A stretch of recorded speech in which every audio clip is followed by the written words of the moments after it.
Indigo की परवाज़ 6E-2706 जो मस्कत से कूची होते हुए दिल्ली जा रही थी को बम की धमकी मिलने के बाद नागपुर एयरपोर्ट पर हंगामी लैंडिंग करनी पड़ी। परवाज़ को फौरी तौर पर हिफाजती इक़दामात के तहत नीचे उतारा गया। तमाम मुसाफिरों को बहिफाजत तैयारे से उतार लिया गया है। एयरपोर्ट पर सिक्योरिटी फोर्सेज ने पूरे तैयारे की तलाशी लेना शुरू कर दी है। अब तक तलाशी में कोई मशकूक चीज़ बरामद नहीं हुई। बम स्क्वाड और दीगर एजेंसियां मौके पर मौजूद हैं। मुसाफिरों को टर्मिनल में मुंतकिल करके मुकम्मल सिक्योरिटी चेक किया जा रहा है। ये इक़दाम एहतियात के तौर पर उठाया गया ताकि किसी भी मुमकिना खतरे से बचा जा सके। तहकीकात जारी हैं कि धमकी कहां से आई और उसके पीछे कौन है। हुक्काम ने कहा कि सूरत हाल मुकम्मल तौर पर काबू में है और मजीद जांच जारी है। गवा से लखनऊ जा रहे इंडिगो तैयारे में अचानक झटके महसूस किए गए। उन झटकों की वजह से मुसाफिरों में खौफ व हरास फैल गया। कई मुसाफिर घबराहट में चीख व पुकार करने लगे। तैयारा कुछ देर तक हिचकोले खाता रहा, जिससे हालात मजीद कशीदा हो गए। एक सहाफ़ी ने इस वाक़ये को सेल्फी वीडियो के जरिए रिकॉर्ड किया। वीडियो में मुसाफिरों की घबराहट और खौफ नुमायां नजर आया। वाक़या पर इंडिगो अमला ने फौरी कार्रवाई करते हुए मुसाफिरों को तसल्ली दी। पायलट ने सूरत-ए-हाल पर काबू पाकर तैयारे को महफूज तरीके से मंजिल तक पहुंचाया। वाक़ये के बाद कई मुसाफिर ज़हनी दबाव में मुब्तला हो गए। एयरलाइन की जानिब से मुकम्मल जांच का वदा किया गया है।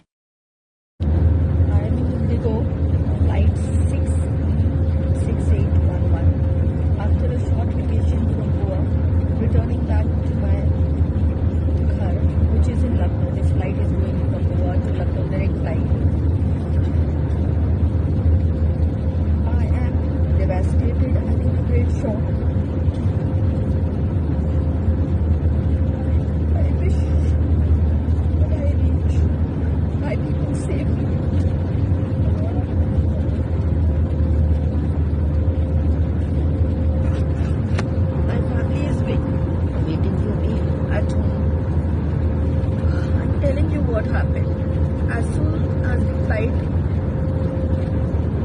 took off, after approximately 10 minutes it just went up, and from up it went down, creating a lot of turbulence. The flight was almost upside down. There was no announcement from the crew members, no announcement from the pilot, causing a lot of anxiety, tension and worries after the Air India flight crash. I don't know who is at fault, but we all are wishing that we all reach our destination safely. Kamal Haasan की film Tegh life को कर्नाटक में release करना ही होगा, supreme court का हुक्म। Supreme court ने film team को बड़ी राहत फराहम की है। फिल्म में कमल हासन मरकजी किरदार में नजर आएंगे। कमल हासन के कन्नड़ा जुबान से मुताल्लिक तबसरों के बाद कर्नाटक में फिल्म पर पाबंदी लगाई गई थी। इस पाबंदी के खिलाफ फिल्म साजों ने सुप्रीम कोर्ट से रुजू किया था। सुप्रीम कोर्ट ने रियासती हुकूमत को फिल्म की रिलीज रोकने से मना कर दिया। अदालत ने कहा कि फिल्म की नुमाइश पर पाबंदी इजहार राय की आज़ादी के खिलाफ है। फिल्म तेग लाइफ की रिलीज को लेकर मद्दाहों में जोश देखा जा रहा है। कमल हासन के बयान पर तनाज़ो के बावजूद अदालत ने फिल्म को रिलीज की इजाज़त दी। अब ये फिल्म कर्नाटक समेत पूरे मुल्क में रिलीज की जा सकेगी। आज हुकूमत की जानिब से 3 एकड़ तक जमीन रखने वाले किसानों को रेतु भरोसा फंड्स जारी किए जाएंगे। हुकूमत 10.45 लाख किसानों को फायदा पहुंचाने के लिए 25.86 लाख एकड़ जमीन पर यह स्कीम लागू कर रही है। रेतु भरोसा स्कीम के तहत किसानों को माली इमदाद फराहम की जा रही है। वजीर तुमला नागेश्वर राव ने इस बात की तस्दीक की है। इस स्कीम के दूसरे दिन हुकूमत 1551 करोड़ रुपए की रकम जारी करेगी। इससे छोटे और दरमियाने दर्जे के किसानों को बड़ा फायदा होगा। फंड्स बराह रास्त किसानों के बैंक अकाउंट्स में जमा किए जाएंगे। ये इक़दाम किसानों की माली हालत बेहतर बनाने के मकसद से किया गया है। हुकूमत का कहना है कि हर अहल किसान को इस स्कीम का फायदा पहुंचेगा। रेतु भरोसा तेलंगाना हुकूमत की एक अहम फलाही स्कीम बन चुकी है।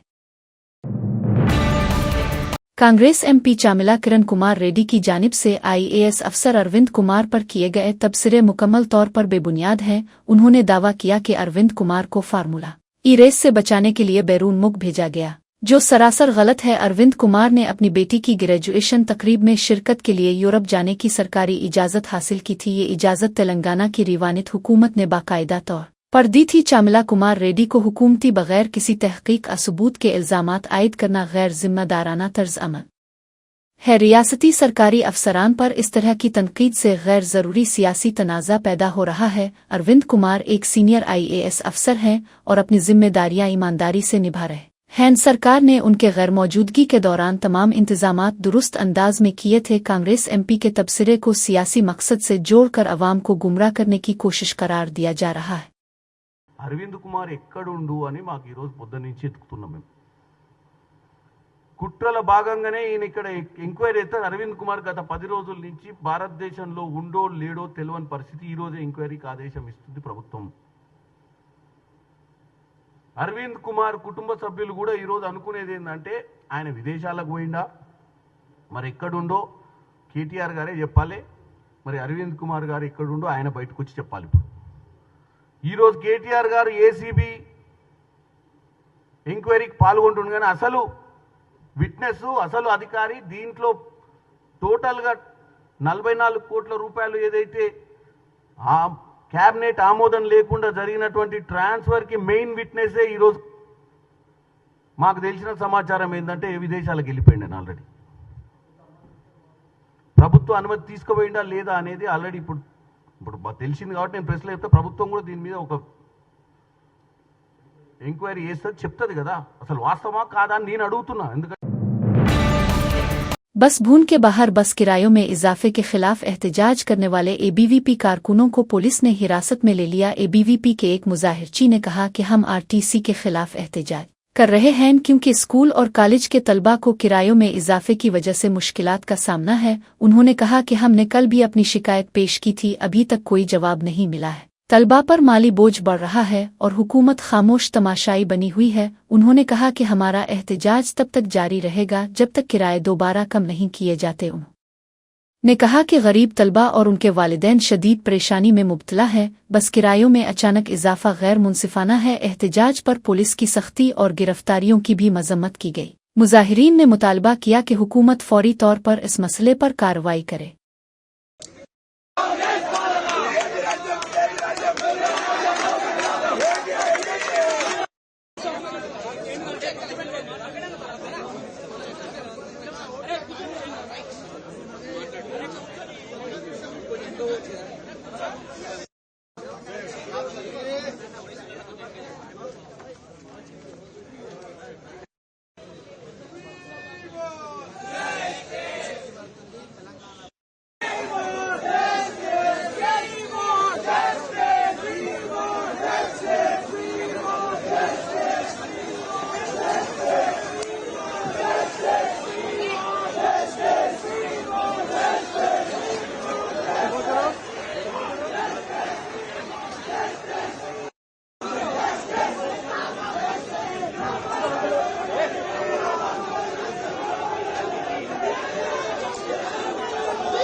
आज अखिल भारतीय विद्यार्थी परिषद बस भवन के सामने बस का चार्ज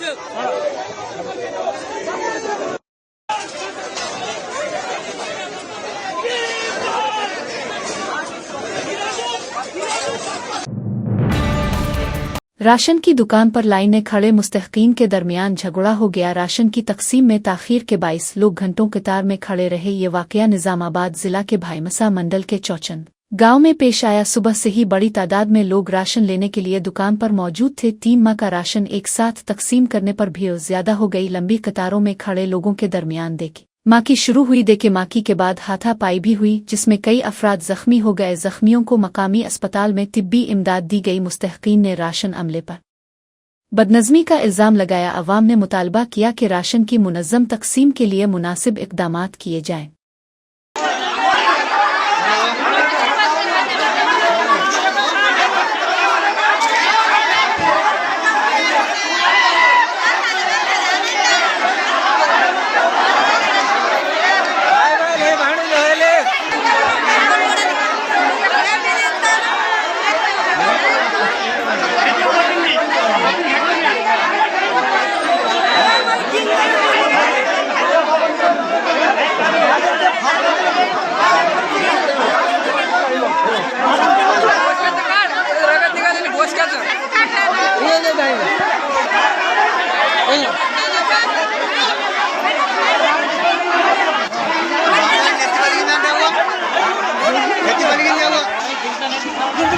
चार गोष्टी बोलायंगा ना, चार गोष्टी बोला तुम्हाला आता 2 मिनिटात कळलं. अरे आपण बघा की अजून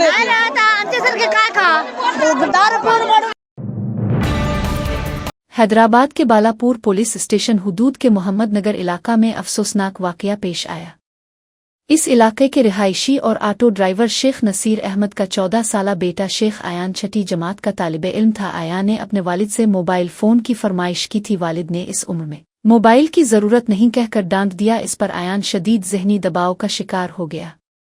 मायूसी में आकर आयान ने खुदकुशी कर ली। इसने अपने घर में फांसी लगाकर जान दे दी। वाकया के बाद घर में कोहराम मच गया और वालिदैन गम से निढाल हो गए। पुलिस ने मुकदमा दर्ज करके तहकीकात का आगाज किया है। ये वाकया वालिदैन और असातिज़ा को बच्चों की ज़हनी हालत पर तवज्जो देने की याद दहानी कराता है। उपल इलाके में वाक़े भारत पेट्रोल पंप पर कम पेट्रोल डालकर ग्राहकों को धोखा देने का इल्ज़ाम सामने आया। एक शख्स ने 100 रुपये का पेट्रोल बोतल में डलवाया तो मिकदार बहुत कम निकली। जब इसने सवाल किया कि 100 रुपये में इतना कम पेट्रोल क्यों मिला, तो अमले ने जवाब दिया, बस इतना ही आता है। पंप इंतज़ामिया के इस जवाब पर सारिफ हैरान रह गया। मकामी अफराद का कहना है कि पंप मीटर में सेटिंग करके कम मिकदार में पेट्रोल दे रहा है। मुतअद्दिद ग्राहकों ने इसी तरह कम पेट्रोल मिलने की शिकायत की है। ये भी शुबा जाहिर किया जा रहा है कि ये फ्रॉड मुनज़्ज़म तरीके से किया जा रहा है। कुछ अफराद ने पंप के खिलाफ वीडियो सबूत भी इकट्ठा किया है। शहरियों ने हुक्काम से मुतालबा किया है कि इस पेट्रोल पंप की जांच की जाए। इस वाक़ये से अवाम में नाराज़ी और बेएतमादी पैदा हुई है।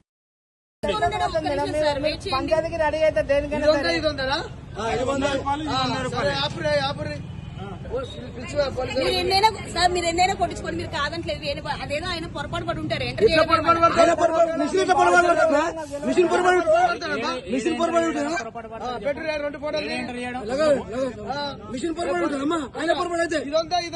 దొంగ బుద్ధులు ఆగినా మేము ఆగి అడిగిపోతున్నాము. అన్ని దొంగ బుద్ధులు పిలువు పోలీసులు. ఆయన మిస్టేక్ ఉండదు, మిషన్ పై మిస్టేక్ ఉంటుందా? మిషన్ మిస్టేక్ ఉండదమ్మా. ఫోన్ చేయరు చేసిరా ఇంత మోసమా? 2 బాటలు దగ్గర చెప్పడానికి రాదు, చెప్పడానికి రాదు. ఇది 100 అది 100 ఇది 100 ఫోటోది వీడియో నడుస్తుంది. ఓకే ఫోటో కూడా ఉంటుంది ఇలా. ఇంతకు ముందుకు 10 బండ్ల పోసిన పెట్రోలు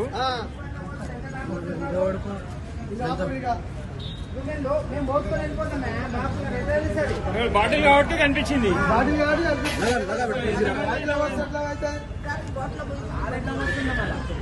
దగ్గర పెట్టి బాబు, దగ్గర పెట్టి చెప్తేనే అవుతుంది. అంతా సెట్టింగే. భారత్ పెట్రోల్ పంప్ లో సెట్టింగ్ చేసి 1/2 లీటరు డిఫరెన్స్ వచ్చింది. ఫస్ట్ 100 రూపాయలు అంటే ఇది పోసిరు, 100 రూపాయలు అంటే ఇది డిఫరెన్స్ పోసిరు.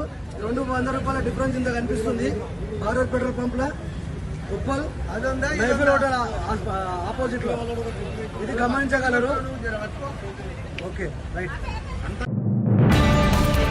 कांग्रेस के गांव वर्किंग सदर दमिला पार्टी सतिया नारायणा और कामेपली सोसाइटी के वाइस चेयरमैन गाजरल पौडी रामबाबू ने एक दलित खातून को जात पात की बुनियाद पर गालियां दी। मुलजमान ने खातून को बेरहमी से डंडों से मारा। चप्पलपली आनंद नामी शख्स पर भी उन कांग्रेस लीडरों ने हमला किया। ये इत्तला मिलते ही आनंद की 2 बेटियां गांव पहुंचकर सवाल किया कि उनके वालिद को क्यों मारा गया उनके सवाल पर कांग्रेस लीडरों ने उन ख्वातीन पर भी हमला कर दिया। ख्वातीन को जात पात की बुनियाद पर नाजेबा जुबान इस्तेमाल करते हुए तशद्दुद का निशाना बनाया गया। जब वो औरतें जान बचाकर भागने लगें तो मुल्जिमान ने उनका पीछा करके फिर हमला किया। मुतासरीन ने पुलिस से शिकायत करते हुए मुल्जिमान के खिलाफ सख्त कार्रवाई का मुतालबा किया है। इस वाक़ये पर इलाके में शदीद गुस्से और मजम्मत की लहर दौड़ गई है।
निर्मल जिला के खानापुर मंडल के राजौर गांव से ताल्लुक रखने वाले कंट्रैक्टर गुडम सरीनवास ने बिल की अदम अदायगी पर खुदसोजी की कोशिश की। इसने इसी गांव में 37 लाख रुपए की लागत से एक स्कूल इमारत तामीर की थी। साबिक हुकूमत ने सिर्फ 14 लाख रुपए जारी किए और बाकी रकम इंतखाबात के ज़ाब्ता अखलाक की वजह से रोकी गई। नई कांग्रेस हुकूमत के इक़्तिदार में आए 2 साल गुजरने के बावजूद भी बकिया बिल अदा नहीं किया गया। इसी नाराजगी में कंट्रैक्टर ने स्कूल को ताल्लू लगाकर एहतजाज शुरू किया। इसने स्कूल के सामने पेट्रोल छिड़ककर खुदकुशी की कोशिश की, ताहम मौके पर मौजूद पुलिस और देहातियों ने इसे बचा लिया। कंट्रैक्टर ने वार्निंग दी कि अगर 1 हफ्ते में रकम अदा न की गई तो वो दोबारा एहतजाज करेगा। इसने मकामी कांग्रेस कायदीन को भी सख्त अल्फाज में खबरदार किया। ये वाकया देही तरक्याती मंसूबों में बदइंतजामी और कंट्रैक्टर्स की बेबसी को उजागर करता है। बंगलोर की एक 38 साला खातून जो जिंदगी के मसाइल से परेशान थी, केराला के एक मंदिर में पूजा करवाने गई। वहां के पुजारी अरविंद ने इसे यकीन दिलाया कि सख्त पूजा करने से इसके मसाइल खत्म हो जाएंगे। पुजारी ने खातून को कायल किया कि पूजा के दौरान इसे कपड़ों के बगैर शरीक होना होगा। खातून को खौफजदा करके इससे पूजा में बगैर कपड़ों के शिरकत करवाई गई। पूजा के बाद वो अपने घर वापस चली गई, मगर पुजारी ने दोबारा आने के लिए दबाव डाला। पुजारी ने खातून की बरहना तस्वीर और वीडियोस के जरिए इसे ब्लैकमेल किया। ब्लैकमेल करके खातून को दोबारा बुलाया गया और उस पर जिनसी हमला किया गया। पुजारी ने खातून से रकम भी ली और मुस्तकबिल में भी बुलाने की धमकी दी। मुतासिरा खातून ने बंगलोर पुलिस से शिकायत की। पुलिस ने पुजारी अरविंद को गिरफ्तार कर लिया है, जबकि इसके साथी की तलाश जारी है। इंटरमीडिएट सप्लीमेंट्री इम्तहानात में नाकामी के बाइस तेलंगाना के मुख्तलिफ इजला में 3 तलबा ने खुदकुशी कर ली। मंचिरियाल जिला के नसपुर के जयाशंकर कॉलोनी से ताल्लुक रखने वाला अक्ष इंटर सेकेंड ईयर मैथ्स में फेल हो गया था। सप्लीमेंट्री इम्तिहान भी नापास होने पर उसने फांसी लगाकर जान दे दी। सदीपेट जिला के इक्कानापेट मंडल के दास तेनडा की 17 साला गुगुलोते हारिका इंटर फर्स्ट ईयर में बॉटनी में फेल हो गई। सप्लीमेंट्री में भी नाकाम होने पर वो जहनी दबाव में आकर खुदकुशी कर बैठी। सिंगारेड्डी जिला के रायकोट मंडल के महाबतपुर के 18 साला वेंकट रमना ने इंटर सेकेंड ईयर में सिर्फ एक मजमून में फेल होने पर अपनी जान ले ली। तीनों तलबा की खुदकुशी से वालिदैन और अवाम में गम की लहर दौड़ गई। ये वाकयात नौजवानों पर तालीमी दबाव के संगीन असरात को जाहिर करते हैं। माहिरीन का कहना है कि वालिदैन और असातिज़ा को बच्चों की ज़हनी सेहत पर तवज्जो देनी चाहिए। तालीमी नाकामी जिंदगी का इख्तिताम नहीं, ये पैगाम फैलाना वक्त की ज़रूरत है। मैंने हाथ जोड़कर रहम की भीख मांगी, लेकिन उन्होंने मेरी साड़ी खींचकर मुझे मारा। मैंने कर्ज अदा करने के लिए कुछ वक्त मांगा, मगर वो नहीं माने। जब मेरा बच्चा रोते हुए कहने लगा कि मेरी माँ को मत मारो, तो इसे भी घसीटकर सड़क पर ले आए। 80,000 रुपए का कर्ज अदा न करने पर टीडीपी कारकुनों ने मुझे दरख्त से बांध दिया। मुझे रस्सियों से बांधकर बेरहमी से मारा गया। मेरे बच्चे की स्कूल टीसी को फाड़ने की कोशिश की गई और मैंने रोका तो मेरी साड़ी खींच ली गई। दरख्त से बांधकर मुझे अजियत दी गई और बुरी तरह तशद्दुद का निशाना बनाया गया। उन्होंने मुझे जान से मारने की धमकी दी। मेरे साथ गैर इंसानी सलूक किया गया, जिससे मैं खौफजदा हूँ। मुतासिरा खातून शरीशा ने यह बयान पुलिस के सामने दिया। नमस्कार मंडळी, నేను మా పిల్లలు తీసుకొచ్చేదానికి నారాయణపురానికి వచ్చినాను. బైక్లో తెలిసిన ఆయన్ని ఒక ఆయన్ని తోడుకొని వస్తే అప్పు తీసుకున్నందువల్ల టీసీని చింపేదానికి ప్రయత్నించినారు. నేను చేయలేసి పీక్కున్నాను. అయినా కూడా బట్టలనంతా గుంజి బయట వస్తేనే నన్ను కొట్టి లాక్కెళ్ళి చెట్టుకు కట్టేసి మార్చేసినారు. ముందు మా ఆయన్నే చేసినారు. నైటే తోడుకొని వెళ్ళి మా ఆయన దిగులు పడి వెళ్ళిపోయినాడు. నాకు ఆ పెళ్ళాం వద్దు, బిడ్డలు వద్దని. వాళ్ళ తమ్ముడికి 16 లక్షలు ముందుకు నిలిచి ఇచ్చిన దానికి ఆ అప్పుకు దిగులు పడి మా ఆయన కొద్దిగా చేసినాడు. వాళ్ళు ఎట్లు ఇచ్చినారో అట్లా ఇస్తామని మంచిగానే చెప్తా ఉన్నాం. వినలేదు. చాలా దారుణంగా కొట్టి మా పిల్లోడు ఏడుస్తా ఉంటే రోడ్డుకి ఇచ్చేసి చేసిండారు. ఇస్తాము, మాకు ఏదైనా లోన్ వస్తే ఇస్తామని చెప్పినాము. చేసిండారు. చీరని అంతా ఇప్పి కొట్టి తాడు తీసుకొచ్చి కట్టేసి మూతిని అంతా గిల్లి గొంతు పిసికి చంపేస్తామని బెదిరించినారు. చెప్పితే కూడా వినలేదు. దారులు పోయి వచ్చేవాళ్ళు కట్టేయడం లేడీస్ని తప్పు అని చెప్పిన తర్వాత అప్పుడు కూడా వినలేదు. ఏమన్నా ఉంటే నువ్వు కట్టేసి తీసుకెళ్ళు అని చాలా దారుణంగా కొట్టినారు సార్ లోపల. दिल्ली की वजीर आला रेखा गुप्ता ने कहा है कि हुकूमत लाखों शिव भक्तों के लिए खुसूसी इंतजामात करेगी जो कनौर के साथ दिल्ली आते हैं। उन्होंने कहा कि उन भक्तों को तमाम जरूरी सहूलियात फराहम की जाएंगी। रेखा गुप्ता के मुताबिक पिछली हुकूमतों के दौर में जो बेज़ाब्तियां होती थीं उन्हें खत्म किया जाएगा। कनौर यात्रा के दौरान इमदाद और इंतजामात में शफाफियत को यकीनी बनाया जाएगा। हुकूमत तमाम सहूलियात की फराहमी के लिए खुसूसी इक़दामात करेगी। उन्होंने ऐलान किया कि कनौर कैंप जुलाई से शुरू किए जाएंगे। ये कैंप शोरोत्री तक जारी रहेंगे। यात्रियों को रहाइश, तिब्बी सहूलत और साफ पानी मुहैया किया जाएगा। हुकूमत ने तमाम महकमों को हिदायत जारी कर दी हैं कि बेहतरीन खिदमात फराहम करें। हुकूमत का मकसद कनौर यात्रा को महफूज, आरामदेह और मुनज़्ज़म बनाना है। देखिए, पूरी सरकार, सभी मंत्री, सभी विधायक और हमारे डिस्ट्रिक्ट चेयरमैन,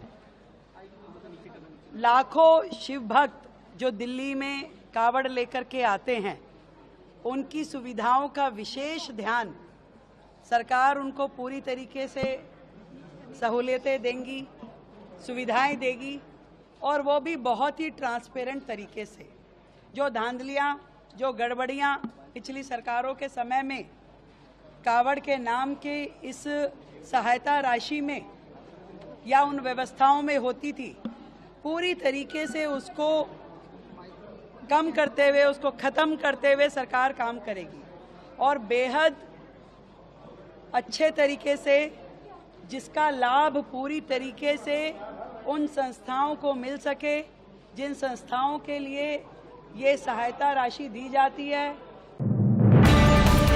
कांग्रेस रहनुमा सचिन पायलट ने जात पात मर्दमशुमारी पर कहा कि बीजेपी और वजीर आजम मोदी ने पहले इसे अर्बन निक्सल्स की मांग करार दिया था। उन्होंने पार्लियामेंट में तहरीरी तौर पर कहा था कि वो जात पर मबनी मर्दमशुमारी नहीं कराएंगे। अपोजिशन के दबाव के बाद अब अचानक उनकी तरफ से इस मुतालबे को कबूल कर लिया गया है, लेकिन जारी करदा नोटिफिकेशन में मर्दमशुमारी 2027 में कराने की बात कही गई है। पहले कोरोना को बहाना बनाकर मर्दमशुमारी को मुअख्खर किया गया और अब भी उनकी नीयत पर शक है। आमतौर पर मर्दमशुमारी पर 8,000 से 10,000 करोड़ रुपए खर्च होते हैं, लेकिन मौजूदा हुकूमत ने बजट में सिर्फ 570 करोड़ रुपए मुख्तस किए हैं। सचिन पायलट ने कहा कि मर्दमशुमारी सिर्फ जात जानने के लिए नहीं बल्कि फलाही स्कीमों की रसाई जांचने के लिए भी है। इससे मालूम होता है कि सरकारी स्कीमों से वाकई आवाम को फायदा हो रहा है या नहीं। उन्होंने कहा कि यह कदम रोजगार की शरह को समझने में भी मददगार होगा। भाजपा की सरकार आज केंद्र में है। भारतीय जनता पार्टी ने और वर्तमान प्रधानमंत्री जी ने कई बार कहा कि जाति जनगणना की जो मांग कर रहे हैं वो अर्बन नक्सली है। इस मांग को सिरे से इन्होंने ठुकराया। इस सरकार ने सदन के अंदर जब सवाल पूछा गया तो लिखित जवाब दिया कि हम लोग ऐसा नहीं करना चाहते, ना करना चाहेंगे। तमाम विरोध के बावजूद जब देश में भाजपा और सरकार को लगा कि अब देश जागरूक हो चुका है और हम जो मांग कर रहे हैं वो ऐसी मांग है जिसको आप बहुत दिन तक वो ठुकरा नहीं सकते हैं, तो अचानक सरकार ने जाति जनगणना को स्वीकार किया और हमारी मांग को माना। लेकिन जो नोटिफिकेशन इशू किया है, पहली बात तो किया है 27 के लिए, 2 साल के बाद। कोविड का बहाना लेके कई साल तक सेंसस को डिले किया। अब जो कास्ट सेंसस है उसमें भी कहीं ना कहीं मुझे नियत में हम सब लोगों को शक है कि ये सिर्फ बात को टालने के लिए। और आज दिल्ली एयरपोर्ट पर होने वाली मूसलाधार बारिश से टर्मिनल 1 पानी में डूब गया। बारिश का पानी एयरपोर्ट के अंदर तक दाखिल हो गया, खास तौर पर टर्मिनल 1 में वाक़ई फूड कोर्ट मुकम्मल तौर पर ज़ेरे आब आ गया। मुसाफिरों को शदीद मुश्किलात का सामना करना पड़ा। फूड कोर्ट में पानी भर जाने से खाने पीने की दुकानें बंद कर दी गई। मुसाफिरों को खड़े रहने तक की जगह नहीं मिली। एयरपोर्ट हुक्काम की जानिब से पानी के लिए इक़दामात शुरू किए गए। बारिश के बाइस कुछ फ़्लाइट्स में ताख़ीर भी हुई। ये वाक़या दिल्ली में नाक़िस निकासी आब के निज़ाम को बेनकाब करता है। सोशल मीडिया पर उसकी वीडियोज़ वायरल हो रही हैं और अवाम में नाराज़ी पाई जा रही है। कर्नाटक कांग्रेस के deputy chief minister DK. Shivakumar के भाई डी.के. सरेश को इन्फोर्समेंट डायरेक्टोरेट एड ने नोटिस जारी किए। कार्रवाई मनी लॉन्ड्रिंग केस में की गई है, जिसमें आया गौड़ नामी खातून गिरफ्तार हो चुकी है। आया गौड़ पर इल्जाम है कि इसने खुद को 62 शख्सियात की रिश्तेदार बताते हुए मुख्तलिफ लोगों से पैसे बटोरे। 33 साला इस खातून ने कर्नाटक में कई अफराद से बड़ी रकम हासिल की थी। तहकीकात के दौरान इसने दावा किया कि वो डी.के. सरेश को जानती है। इसी बयान की बुनियाद पर ईडी ने डी.के. सरेश को नोटिस भेजा है। ये नोटिस इसके मुमकिना ताल्लुकात की छानबीन के लिए जारी किया गया। डी.के. सरेश कांग्रेस के रुकन पार्लियामेंट भी हैं। हुक्काम ने इस मामले की मजीद तफसीलात तलब की हैं। ये वाक़या कर्नाटक की सियासत में हलचल मचा रहा है। राजा रघुवानिशी कत्ल केस में मेघालय की एसआईटी ने मुल्जिमान को जुर्म की जगह ले जाकर वारदात का मंजर दोबारा तख्लीक करवाया। ये कार्रवाई चिरापंजी सोहरा के वी साउडोंग फॉल्स के मकाम पर अंजाम दी गई। मुल्जिमान में सोनम रघुवानिशी भी शामिल है, जिसे खुसूसी टीम ने मौके पर ले जाकर तफसीलात मालूम की। तहकीकात के तहत कत्ल की मुकम्मल सूरत-ए-हाल और मुजरमाना सरगर्मी का तज्जिया किया गया। जुर्म की मनसूबाबंदी तर वारदात और लाश के मकाम की तस्दीक के लिए यह कदम उठाया गया। वी साउडोंग फॉल्स को वारदात का बुनियादी मकाम करार दिया गया है।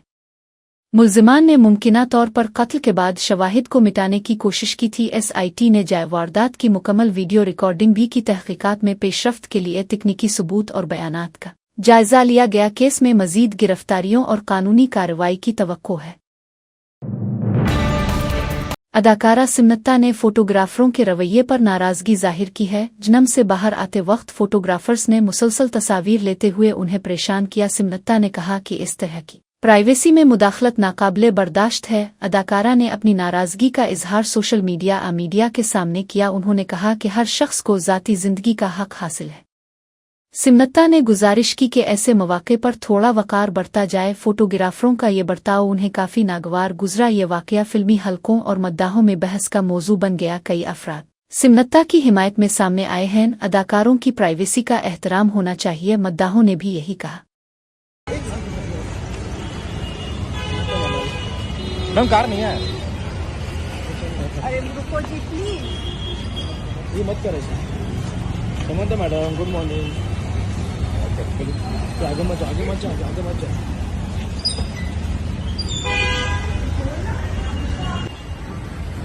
साइडो अंकल साइडो। चिल्ला मत। हाँ गुड मॉर्निंग समझता मैडम। मुंसुएर हरियाणा मरकजी वजीर अश्विनी विष्णु ने वजीर आला नियाब सिंह सीनी की मौजूदगी में मारुति सुजुकी मन्यूसर में भारत के सबसे बड़े गति शक्ति मल्टी मॉडल कार्गो टर्मिनल का इफ्तिताह किया। उन्होंने कहा कि मुसाफिरों की सहूलत के लिए 16 और 20 कोचेज वाली 100 नई मैन लाइन MU ट्रेनें शुरू की जाएंगी। ये ट्रेनें खास तौर पर करीबी फासले के सफ़र को आसान बनाएंगी। काजीपेट में एक नई फैक्ट्री बनाई गई है, जहां ऐसी 100 ट्रेनें तैयार की जाएंगी। साथ ही 50 नई नामो भारत ट्रेनें भी तैयार की जाएंगी। मुल्क भर में तकरीबन 1300 अमृत स्टेशंस की तरक्की का काम जारी है। तैयार होने वाले स्टेशंस का इफ्तिताह वजीर आज़म मोदी ने बीकानेर से एक साथ किया। दिसंबर 2025 तक मजीद 100 स्टेशंस मुकम्मल किए जाएंगे।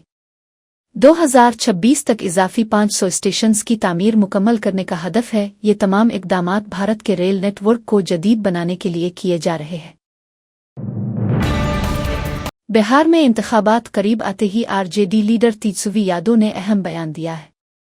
उन्होंने ऐलान किया कि अगर उनकी पार्टी जीतती है तो 100% सरकारी नौकरियां सिर्फ मकामी लोगों को दी जाएंगी। तेजस्वी यादव ने कहा कि बिहार के नौजवानों को रोजगार का मुकम्मल हक मिलना चाहिए। उन्होंने वादा किया कि इस मकसद के लिए एक खुसूसी कानून भी लाया जाएगा। ये बयान बिहार के वोटरों, खासतौर पर नौजवानों में जोश पैदा कर रहा है। उनका कहना था कि रियासत के बाहर के लोगों को नौकरी देने से बिहार के बेरोजगार नौजवानों को नुकसान हो रहा है। उन्होंने वाज़ेह किया कि उनकी हुकूमत में बिहार के अवाम को अव्वलीन तरजीह दी जाएगी। ये बयान सियासी हलकों में बहस का मौजू बन चुका है। मुखालिफ जमातों ने इस पर मिला जला रद्द अमल जाहिर किया है। बिहार में रोजगार का मसला एक बड़ा इंतखाबी मौजू बन गया है।